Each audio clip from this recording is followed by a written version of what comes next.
Boa noite, boa noite. São exatamente 19 horas. Como fazemos todos os domingos, aqui estamos para mais um Evangelho no Lar.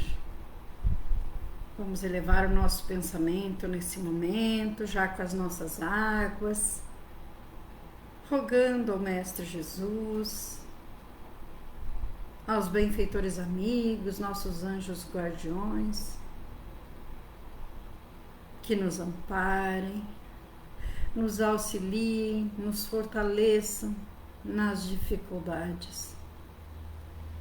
Sejam de ordem espiritual, de ordem material, que estejamos receptivos para as bênçãos que chegam para nós do alto. Amado Mestre, ilumina nossa mente, nosso coração e te convidamos. Fica conosco neste Evangelho do Lar, colocando nas nossas águas o medicamento invisível, do qual tu bem sabes que estamos necessitando no momento. Por tudo somos gratos, Mestre amado. Abençoa-nos hoje e sempre. Que assim seja. Boa noite, Márcio. Seja bem-vindo, meu irmão. Espero que esteja bem, tudo bem por aí. Hoje nós vamos falar um pouquinho da introdução do Evangelho segundo o Espiritismo, que fala: o cristianismo e o espiritismo ensinam a mesma coisa. Outro dia eu ouvi um irmão dizer uma coisa e eu fiquei pensando, e essa passagem do Evangelho... Boa noite, Marlene, seja bem-vinda. O irmão falou assim: porque eu sou cristão, mas nós espíritas somos cristãos. Todo aquele que segue Cristo é cristão. O Jesus Cristo, nosso Jesus Cristo, é cristão. E essa passagem do Evangelho, na introdução, que diz que o cristianismo e o espiritismo ensinam a mesma coisa, vem nos auxiliar nesse entendimento. Como a doutrina de Sócrates e Platão, eles 500 anos antes de Cristo já acreditavam que a alma continuava após a morte do corpo. Então vamos ver o que Sócrates falava, o que Platão falava. Nós teremos aqui um diálogo também do Sócrates com os discípulos dele, Platão e outros, e também Sócrates se dirigindo aos juízes. Mas vamos ver o que eles diziam. Se a alma é imaterial, deve transportar-se após esta vida para um mundo igualmente invisível e imaterial, assim como o corpo, decompondo-se, retorna à matéria. Então, até aí, tudo como nós também aprendemos. Mas é importante distinguir bem a alma pura, verdadeiramente imaterial e que se nutre de ciência e de pensamentos, como Deus, da alma mais ou menos maculada de impurezas materiais que a impedem de se elevar ao divino, retendo-a nos lugares de sua passagem pela terra. Sócrates e Platão, como se vê, compreendiam perfeitamente os diferentes graus de desmaterialização da alma. Insistiam sobre a diferença de situação que resulta para elas de sua maior ou menor pureza. O que eles diziam por intuição, sim, porque eles estavam há 500 anos antes, era intuição. O Espiritismo prova através dos numerosos exemplos que põe sob nossos olhos todos os dias. Então, aquilo que nós sabemos. Não posso, se eu sou Uma pessoa que fica cometendo crimes e cometendo crimes, como eu vou ficar lá pertinho do nosso Pai? Primeiro eu vou resgatar aqueles meus débitos. Boa noite, Álvaro, Elisângela, boa noite, sejam bem-vindos. E segue. Se a morte fosse a dissolução total do homem, seria um grande ganho para os maus após a sua morte, serem libertados ao mesmo tempo de seu corpo, de sua alma, de suas vestes. Aquele que ornou sua alma, não com um adorno alheio, mas com um que lhe é próprio, só este poderá esperar tranquilamente a hora de sua partida para o outro mundo. Então, realmente seria muito tranquilo. Eu cometo crime, morro, nada mais. Que bom seria. Para quem pensa e acredita que é assim, até pode viver tranquilamente, mas nós sabemos que não. Em outros termos, é dizer que o materialismo, que proclama o nada após a morte, seria a anulação de toda a responsabilidade moral posterior e, por consequência, um excitante ao mal, que o maldoso tem tudo a ganhar com o nada, que o homem que se despojou de seus vícios e se enriqueceu de virtudes pode só esperar tranquilamente o despertar na outra vida. Sim, nós sabemos disso, eles já sabiam na época. E com certeza, um excitante ao mal, quer dizer, eu pratico tudo que é tipo de maldade, como eu sei que eu vou morrer, nada me acontece, pronto, tranquilo, excita o mal, quem crê deste jeito. O Espiritismo nos mostra, por exemplos, que põe diariamente sob nossos olhos, quanto é penosa para o mal a passagem de uma vida a outra e a entrada na vida futura. Isso também está no Céu e Inferno, na segunda parte, no capítulo 1. O corpo conserva bem marcados os vestígios dos cuidados que se tomou com ele ou dos acidentes que sofreu. O mesmo ocorre com a alma. Quando está despojada do corpo, traz evidentes os traços de seu caráter e de suas afeições, e as marcas que cada um dos atos da vida nela deixou. Assim, a maior infelicidade que pode ocorrer ao homem é ir ao outro mundo com uma alma carregada de crimes. Tu vês, Cállicles, que nem tu, nem Polos, nem Górgias não poderias testemunhar que se deve levar uma outra vida, que nos seja útil quando estivermos do lado de lá. Com tantas opiniões diversas, a única que permanece inabalável é a de que mais vale receber que cometer uma injustiça, e que, antes de mais nada, é preciso aplicar-se não em parecer um homem de bem, mas em sê-lo. E isso o Sócrates falando com os discípulos dele quando ele já estava na prisão. Lembram que Sócrates, por essas ideias dele, ele foi obrigado a tomar cicuta? Lembram disso? Pois é, ele já estava na prisão e ele continuava dizendo isso, continuava afirmando que era melhor sofrermos uma injustiça do que ofendermos alguém, praticarmos a injustiça para alguém. Então ele já tinha as ideias do Cristo, ele já seguia os ensinamentos do Cristo sem saber. Reencontra-se aqui este outro ponto capital, confirmado atualmente pela experiência, de que a alma não depurada conserva as ideias, as tendências, o caráter e as paixões que tinha na terra. Essa máxima, mais vale receber que cometer uma injustiça, não é totalmente cristã. Isso que falávamos, é de Jesus, é de Cristo. É o mesmo pensamento que Jesus exprime através dessa figura. Se alguém vos bater numa face, oferecei-lhe também a outra. E sempre gostamos de falar um pouquinho não se pode interpretar, e se alguém bater num lado da nossa face, nós vamos dar a outra. Não.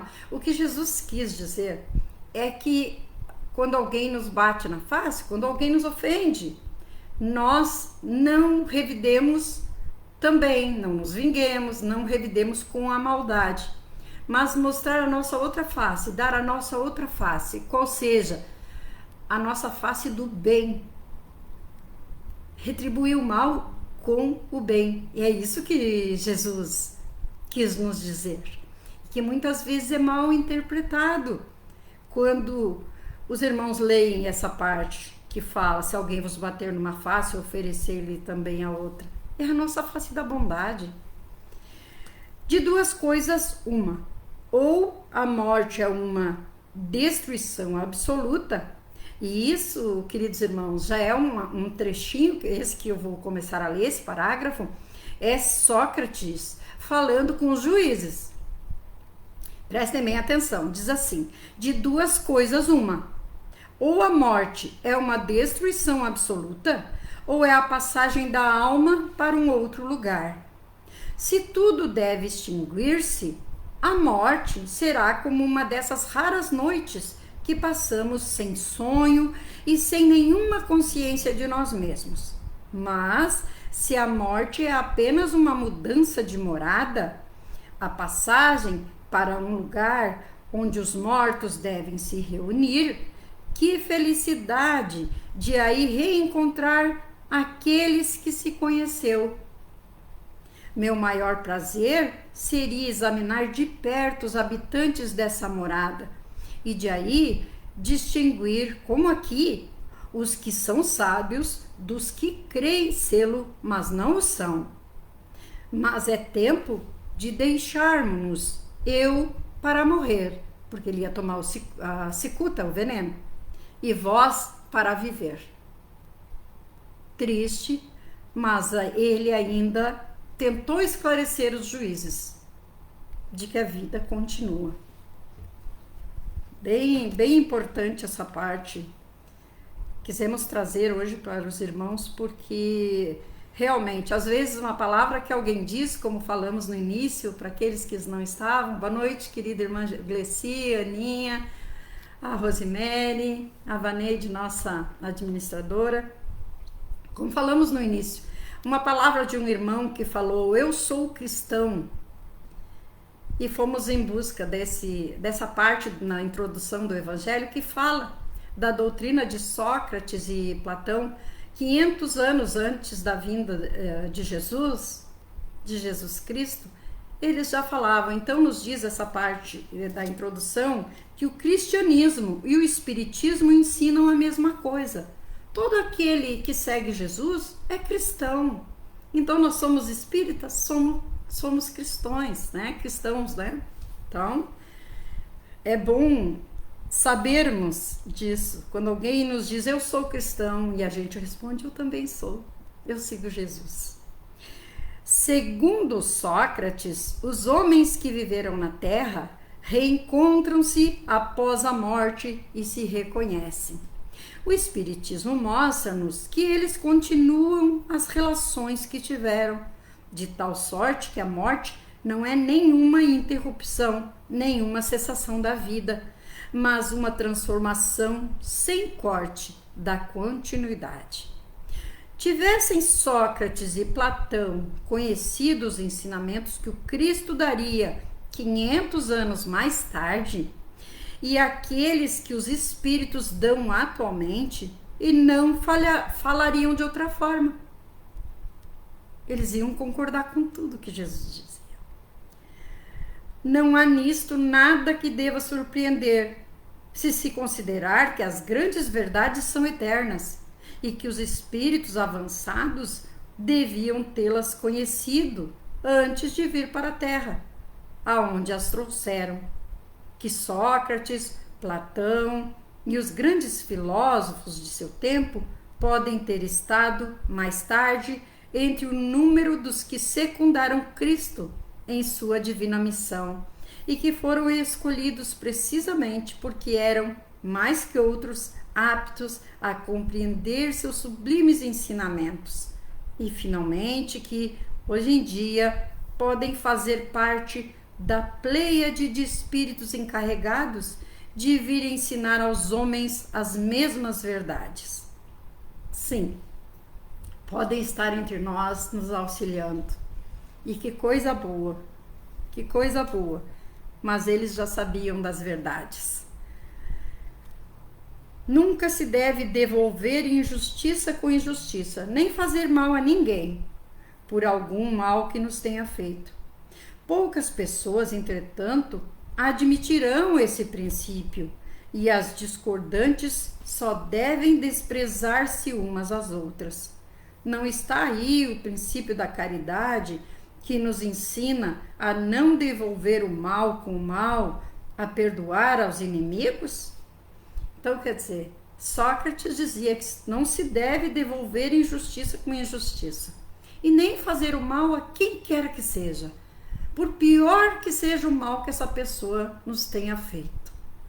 Então, ele já pregava os ensinamentos de Jesus, e é lindo isso para nós. E nos diz, né? Depois vem Jesus e nos diz para perdoar os inimigos, para amar os inimigos. Tudo lá junto, de conformidade com o que Sócrates já falava. É pelos frutos que se reconhece a árvore.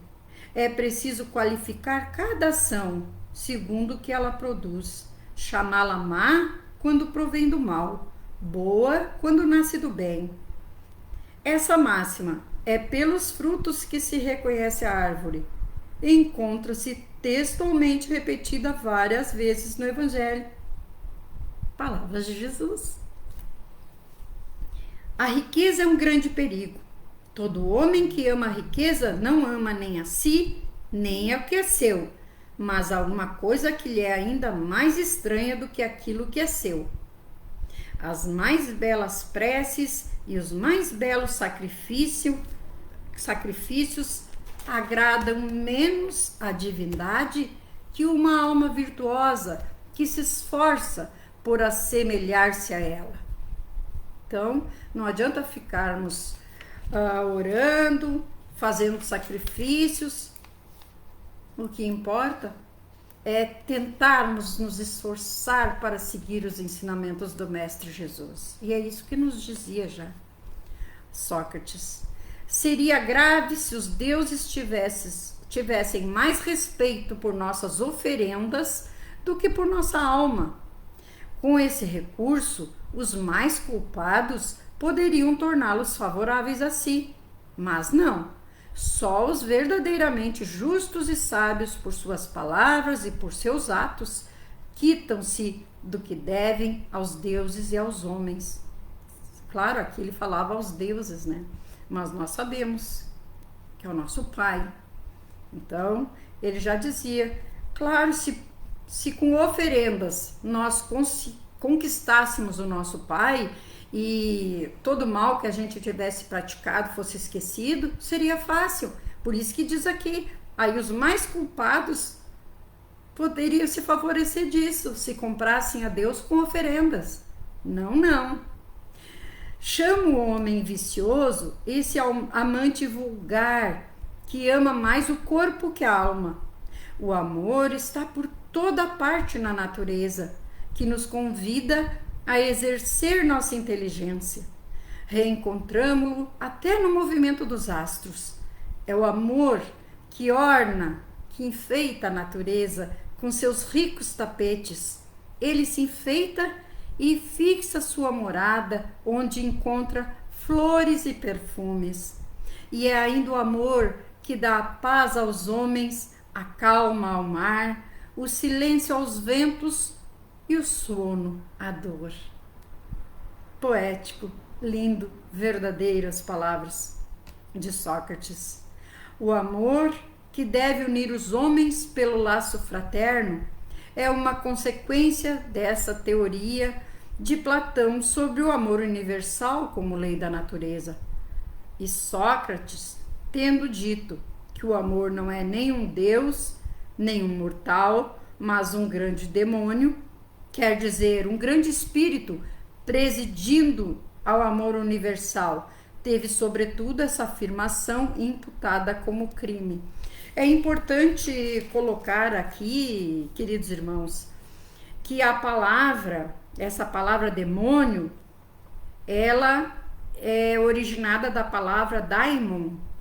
Ela não era na época, na antiguidade, tomada em sentido mal, como nós a tomamos hoje, né? Demônio.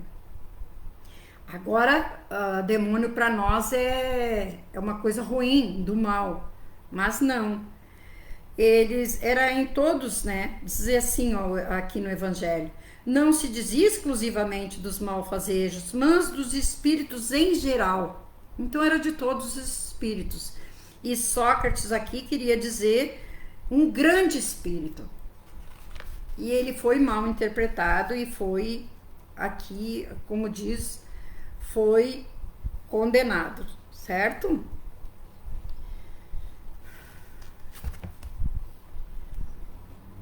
E diz assim: não se pode ensinar a virtude, ela vem por dom de Deus àqueles que a possuem. Essa é mais ou menos a doutrina cristã sobre a graça. Mas se a virtude é um dom de Deus, um favor, pode-se perguntar por que não é concedida a todos. Por outro lado, se é um dom, não há mérito para aquele que a possui. Isso é o que ele pensava. Mas aí vem o Espiritismo e nos explica. O Espiritismo diz que aquele que possui a virtude a adquiriu por seus esforços nas existências sucessivas, despojando-se pouco a pouco de suas imperfeições. A graça é a força com a qual Deus favorece todo homem de boa vontade para se despojar do mal e fazer o bem. Então, nós sabemos que a virtude é quando começamos a fazer a nossa reforma íntima e nos esforçamos para nos livrar daqueles nossos defeitos, aqueles vícios que nos incomodam, que sabemos que não está de conformidade com os ensinamentos do Mestre Jesus. E a graça é Deus nos dando força para perseverar nessa nossa guerrinha íntima, querendo nos melhorar, que não é tão fácil, mas nós conseguimos porque Deus está ali nos fortalecendo. É uma disposição natural de cada um de nós percebermos muito menos nossos defeitos do que os defeitos alheios. É assim, nós enxergamos lá o argueiro, como diz, no olho do nosso irmão, como diz o Evangelho, e não enxergamos a trave no nosso. O Evangelho diz: vedes a palha no olho do vosso vizinho, mas não vedes a trave que está no vosso. Se os médicos fracassam na maior parte das doenças, é que eles tratam o corpo sem a alma, e que o todo, não estando em bom estado, é impossível que a parte esteja bem. O Espiritismo dá a chave das relações que existem entre a alma e o corpo, e a prova que existe reação incessante entre um e outro. Ele abre assim um novo caminho à ciência, mostrando-lhe a verdadeira causa de certas afecções, dá-lhe os meios de combatê-las, quando a ciência levar em conta em sua organização a ação do elemento espiritual, fracassará menos. Todos os homens, a começar da infância, fazem muito mais mal do que bem. Essa fala de Sócrates toca na grave questão da predominância do mal na Terra, questão insolúvel sem o conhecimento da pluralidade de mundos e da destinação da Terra, onde só habita uma pequena fração da humanidade. Só o Espiritismo dá solução a essa questão, que é desenvolvida a seguir nos capítulos 2, 3 e 5. Há sabedoria em não pensares que sabe o que não sabes. Isso vai endereçado às pessoas que fazem críticas àquilo sobre o que muitas vezes nada sabem. Platão completa esse pensamento de Sócrates dizendo: tentemos torná-las primeiramente, e se é possível, mais honestas em palavras. Caso contrário, não nos cuidemos com elas e não procuremos senão a verdade. Esforcemo-nos em nos instruir, mas não nos injuriemos. Nós não podemos ficar indignados com os nossos irmãos que pensam diferente de nós. Aqueles que afirmam tudo saber, nós sabemos que nenhum de nós sabe tudo. Cada um sabe mais de um assunto, menos de outro. É assim que nós somos. É assim que devem agir os espíritas em relação a seus contraditores de boa má fé. Se Platão revivesse hoje, encontraria as coisas mais ou menos como em seu tempo e poderia empregar a mesma linguagem. Sócrates, assim como seu discípulo Platão, também encontraria pessoas para zombar de sua crença nos espíritos e tratá-lo como louco. É por ter professado esses princípios que Sócrates foi primeiro taxado de ridículo, depois acusado de impiedade e condenado a beber cicuta.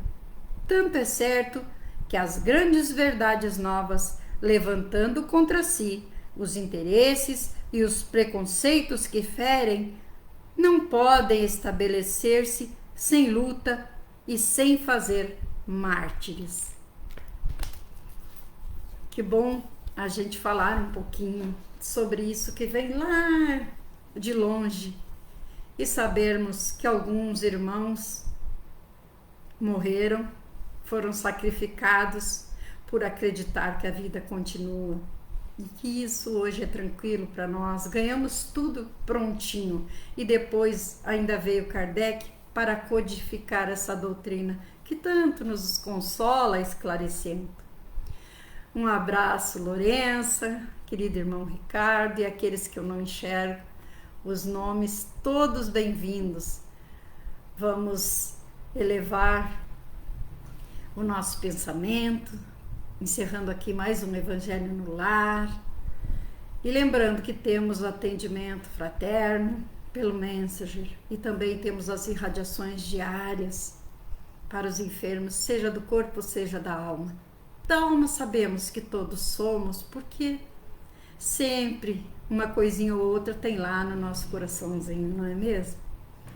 Mas então, vamos já com a nossa água, elevar novamente o pensamento a esse mestre, a esses benfeitores amigos que se fazem presente sempre nesse momento do Evangelho no Lar, visitando cada lar. Que a tua luz, mestre amado, vá adentrando esse ambiente que agora nos recebe. Vai iluminando cada cantinho, assim como cada cantinho do corpo desse irmão, dessa irmã. A tua luz vai adentrando, trazendo paz, amor, compreensão para aqueles problemas que muitas vezes achamos não ter solução. Aquelas situações em que julgamos que não veremos a luz no fim do túnel. Mas não, mestre amado, com teu amparo, a tua luz nos iluminando, tudo é possível. Abençoa e derrama sobre cada um de nós teus bálsamos de amor e paz, e nas nossas águas o medicamento invisível. E todo aquele que desta água beber com fé, esteja receptivo a todas as benesses que dela virá. Abençoa-nos em mais uma semana que hoje inicia e guia-nos no caminho. Ainda somos vacilantes, mestre amado. Fica conosco hoje e sempre, que assim seja. Até o próximo domingo, se Jesus permitir.